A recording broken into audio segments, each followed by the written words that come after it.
Hotfixes long as updates, updates that turn 5 years around, and many other news right here, right now. Greetings Rummies and welcome to Rum, the channel sharing the joy of sim racing, and to our regular news roundup, our weekly sim racing news. Welcome to the channel, thanks for stopping by. My name is Serta and I will be your host for this video. If you have any news for us, send us a mail to news@rumrum.net. Hey, these news are kinda palindromic, appearing on the 23/04/23. Anyway, of course, this week's big news was the 1.9 version of Assetto Corsa Competizione, which we've of course tested, and if y'all ask nicely, we'll get Ike to talk about in a separate video. Been trying all weekend, even speaking in tongues, but I digress. But there's very small news like Realism starting an open conversation with mod makers in their forum, our very own very short news, as well as a plethora of big and small news like the following.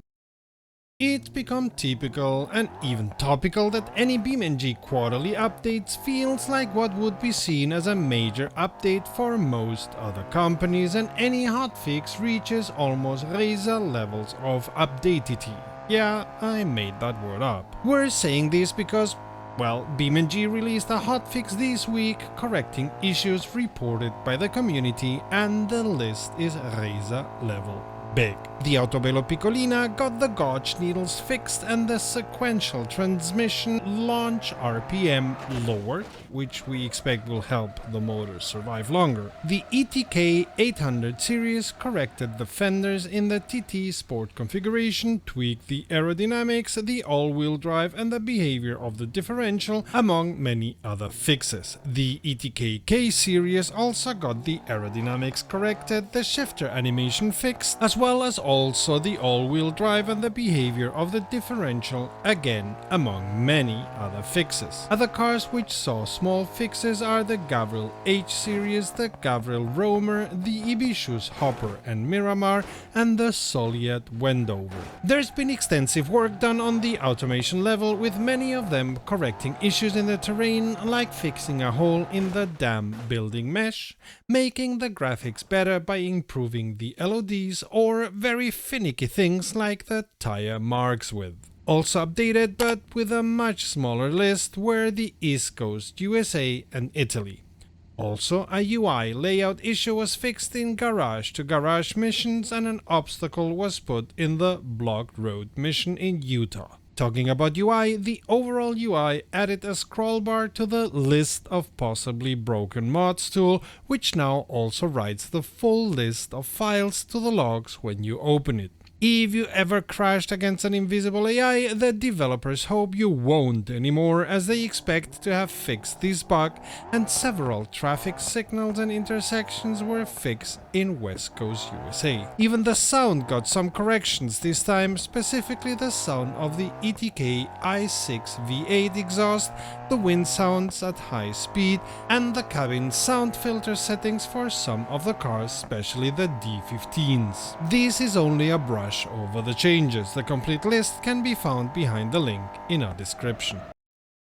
This is one I never expected. NASCAR has been going the way of F1 even longer than F1, by which we mean losing 100 old fans to gain 2 new fans. In an effort to get their fans at an even younger age, NASCAR has opened a speed hub on the controversial child gaming platform Roblox. Kids will be able to design cars, play minigames, and we suppose spend a bunch of virtual or even real life money as any other Roblox platform out there. NASCAR also started babbling stuff about the metaverse, proving that they have no idea what they are talking about, but making it clear this is a grab for potential fans as young as they can get them. Hey, I remember being a kid walking through the F1 boxes in Jarama and the boxes of many other tracks, so I know you can become a petrolhead from a very young age. More specifically, NASCAR Roblox will allow kids to race in a time trial, gaining virtual currency as well as searching for NASCAR diamonds amongst games that have partnered with NASCAR. In time, NASCAR expects to expand the hub with further user-generated and official content. If you find yourself in Barcelona at night and are over 18, you may want to head over to the casino, and instead of losing your money at any of the stuff there, the bank always wins, you may want to check one of the Alma Simulator's Portuguese company InSim installed there. The casino doesn't only have the rigs as a further offering to their customers, they also plan to use them for events of all kinds, expanding the already wide gamut of events they offer. In the future, you will also be able to reserve a seat or even do a group reservation. This is also because the sim racing room they have has already surpassed the daily visitor goals they had planned during its first 2 weeks of existence. Considering its low season for now, they expect the room to easily surpass those goals in the now beginning high season, and especially during summer. Barcelona is always worth a visit. Now there's one reason more, on top of all the other reasons to do so. Motorsport Games CEO is no more. Man, the world has lost the poet in me. Or not. Anyway, Dmitry Kosko, CEO of Motorsport Games since January 2020, allegedly stepped down voluntarily to make place for Stephen Hood. He communicated this in an internal mail after the fact, which does not sound like a prepared change of plans. Hood is not exactly new to the party, having already been president of Motorsport Games from April 2019 to February of 2022, leaving huffing and puffing and coming back about a year later, which sounds really like a telenovela twist, but that's what Motorsport Games is offering us for now. More drama than F1 and as much interesting new content as F1, but I digress. On top of his experience at Motorsport Games, Hood has extensive experience making racing games, as he was already director of 704 Games, who developed the previous NASCAR Heat games, and he also was creative director and chief game designer for Codemasters. Time will tell if Hood is able to bring Motorsport Games back from the brink of collapse, but it's part of his employment agreement, and part of the bonus goals on top of the 245,000 USD he'll be already getting for his job will be to get the price of the stock up as much as he can, which doesn't have to mean raising the quality of the products, mind you. Oh, and yes, Costco will get a golden handshake. Of course. Costco is not gone completely though, as he will remain on the board of directors, at least for now. Nobody was able to tell us if either he or Hood were twirling their mustaches and uttering "Mwah, ha, ha, ha," but it would be fitting to the Motorsport Games saga, would it not? There is a new version of Fanalab. Fanalab? Whatever. This version fixes some issues on the on-screen displays of Fanatec rims, like fuel data being wrong by 1 liter or data staying in place on the screen when not needed anymore. More interesting is what Fanatec call car-dependent auto-loading profile, by which you can bind one or more cars to a profile and have the Fanatec software load that profile whenever that car gets detected. This feature seems to also work with mods, according to Fanatec. Also, the feature is active for Assetto Corsa Competizione, Automobilista 2, F1 2021, F1 22, iRacing, Race Room and R-Factor 2, so all active sims plus the F1 games. Nice. Of course, that brought an update to the game profile page to allow you to choose between profiles and cars. Fanatec have also listened to the community and will try to give better information when the software gives you a device mismatch message. On the main tab, you will now find pedals, base and rim in one complete list, as long as all three are from Fanatec. Also, some images for the hardware were updated. Added to that, WRC generations F1 2021 and F1 22 are now fully supported, and there's been different details changed. Find the specifics and all details, including a link to the newest version, in the description of this video. It's not only Motorsport Games that has to tell people how they're doing financially. I mean, yes, every publicly traded company all over the world has to produce more or less well-cooked quarterly reports, but for what concerns us, the Q1 2023 selected financial figures and updated medium-term ambitions from Asetek are quite interesting. Be aware, this is information they offer voluntarily, which has not been audited nor reviewed. And we are talking about the whole of Asetek here, not only their sim racing branch. First of all, and unlike Motorsport Games, Asetek are financially sound. Revenue is good at almost 15 million USD for the first quarter, with gross profit of 6.5 million USD and earnings before interest and taxes of 1 million. The way Asetek puts it, this is similar to their earnings 1 year before on the same quarter.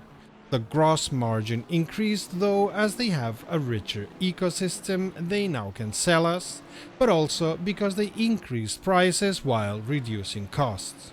So much for inflation, huh? Moving on to their ambitions. If things continue this way, they expect their revenue to grow by 15% every year until at least 2025, developing new products overall, but especially in sim sports, as they call it, where they want to expand their portfolio.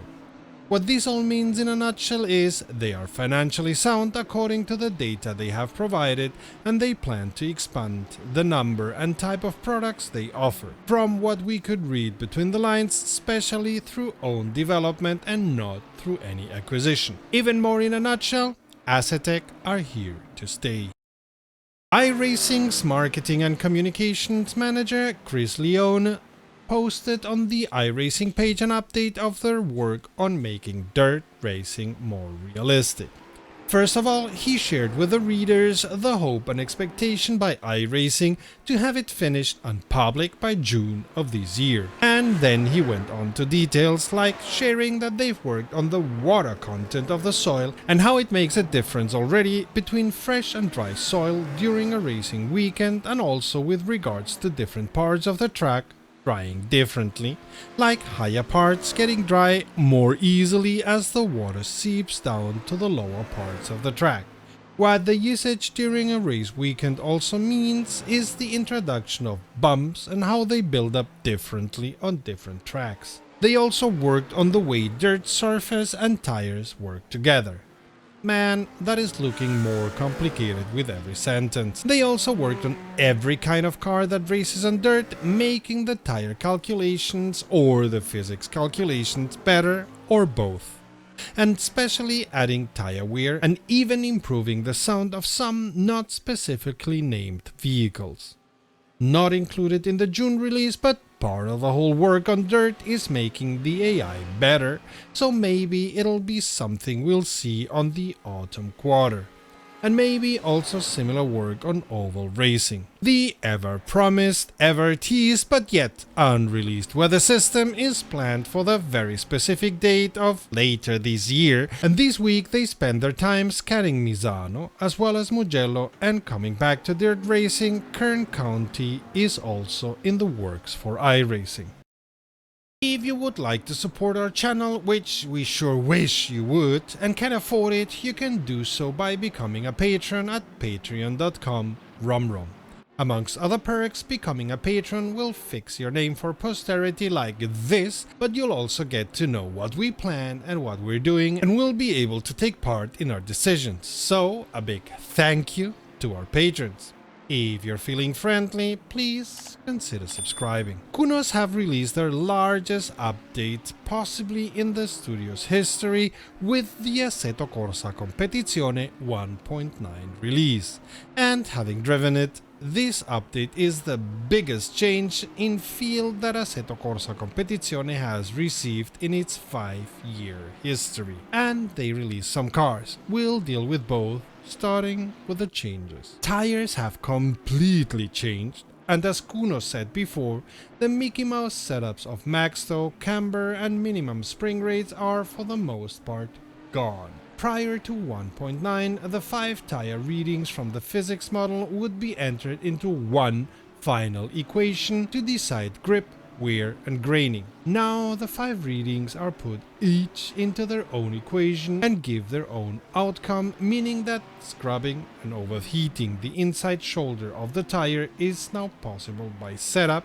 and something setup designers and drivers alike are going to have to watch out for in their attempt to find pace. Secondly, a true fix being implemented in the 1.9 is the bump stops no longer having infinite travel. In the past, the bump stops were modeled in such a way that they could take as much compression as needed without ever hitting the chassis.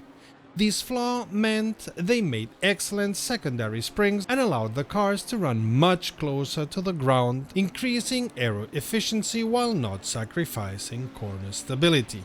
With a hard limit put in place, the bump stops now transfer any unaccounted force to the chassis of the car. What this means for the drivers is the car now moves more when attacking curbs and imperfections in the road if the right height isn't set appropriately. But the cars are now less likely to spring off curbs. A hat tip to all the Ferrari 488 drivers out there. These two key changes dramatically affect how drivers in all classes need to handle their cars, as well as setup creators need to seriously consider tire temps and wear when creating setups, which Motec and other tools becoming vastly more important. Tires warm up much slower and pressure is no longer as important as core temperature. This change much better reflects real life, where pressure is more often used as a first spring than an actual grip mechanic, whereas heat is what makes the rubber malleable enough to grip the tarmac. In short, the new physics include new tire flex, heat generation, rolling resistance and footprint simulation. Tire temperatures and pressure operating windows have been widened to 70 to 100 degrees Celsius and 26 to 27 psi respectively, although preliminary testing is showing that pressures up to 28 psi and as low as 25.5 have been acceptable, with the core and carcass temperature of the tire being far more important. Together with the 1.9 version, Kunos also released the 2023 GT World Challenge Pack, which brings new cars, the Ferrari 296, the Lamborghini Huracan Evo 2 and the Porsche 911 992 GT3R.